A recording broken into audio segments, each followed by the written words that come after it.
વડોદરા જિલ્લામાં વરસાદની શરૂઆત થઈ છે। થોડા દિવસના વિરામ બાદ હવે વડોદરામાં ફરી એક વખત વરસાદ શરૂ થયો છે।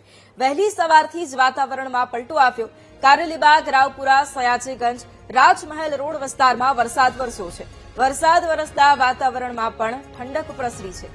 તો થોડા દિવસના વિરામ બાદ ફરી એક વખત વડોદરામાં વરસાદની શરૂઆત થઈ છે। વહેલી સવારથી જ વાતાવરણમાં પલટો આવ્યો હતો। અલગ અલગ વિસ્તારોમાં વહેલી સવારથી જ વરસાદ। કારેલીબાગ, રાવપુરા, સયાજીગંજ સહિતના વિસ્તારોમાં વહેલી સવારથી જ વરસાદની શરૂઆત પણ થઈ છે। જોકે વરસાદે વિરામ લીધો હતો અને ફરી એક વખત વરસાદની શરૂઆત થઈ છે, જેથી વાતાવરણમાં ઠંડક પ્રસરી। અને આજ મુદ્દે સંવાદદાતા માનુ ફોન લાઈન પર છે। માનુ, વિરામ બાદ ફરી એક વખત વડોદરામાં વરસાદની શરૂઆત, શું જાણકારી?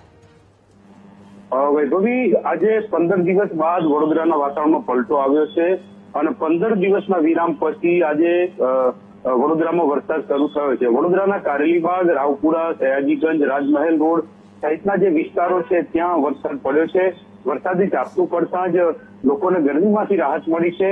ઘણા દિવસ પછી વરસાદ આવ્યો છે એટલે લોકોમાં આનંદ છે, કારણ કે જે ખેતીના પાકો વાવેલા છે એને પણ ફાયદો થશે। અત્યારે વરસાદી માહોલ બન્યો છે। એક ઝાપટું પડીને વરસાદ બંધ રહી ગયો છે, પરંતુ આજથી વાતાવરણમાં પલટો આવ્યો છે, લોકોને નવી આશા જાગી છે। જી બિલકુલ, આભાર માનુ તમામ જાણકારી માટે।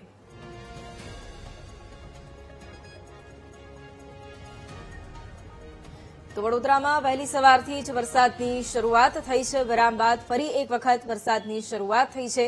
વહેલી સવારે વાતાવરણમાં પલટો આવ્યો હતો। કારેલીબાગ, રાવપુરા અને સયાજીગંજ સહિતના વિસ્તારોમાં વહેલી સવારથી જ વરસાદી ઝાપટા પણ પડી રહ્યા છે। લોકોને અસહ્ય ગરમીમાંથી પણ હવે રાહત મળી છે। વાતાવરણમાં પણ ઠંડક પ્રસરી છે। તો ફરી એક વખત વરસાદની શરૂઆત વડોદરા શહેરમાં થઈ છે। અલગ અલગ વિસ્તારના પણ આ દ્રશ્યો છે કે જ્યાં વિરામ બાદ ફરી એક વખત મેઘરાજાનું આગમન થયું છે અને વહેલી સવારથી જ વડોદરામાં વરસાદી માહોલ પણ છવાયેલો છે। જોકે આગામી દિવસોમાં પણ વરસાદી ઝાપટા પડે તેવી આગાહી પણ કરવામાં આવી છે। 16 તારીખ બાદ વરસાદની આગાહી પણ કરવામાં આવી હતી, પરંતુ ફરી એક વખત વિરામ બાદ વરસાદની શરૂઆત વડોદરા શહેરમાં થઈ છે અને વાતાવરણમાં તેની સાથે જ ઠંડક પ્રસરી છે। કારેલીબાગ, રાવપુરા, સયાજીગંજ સહિતના વિસ્તારોમાં વરસાદ વરસ્યો।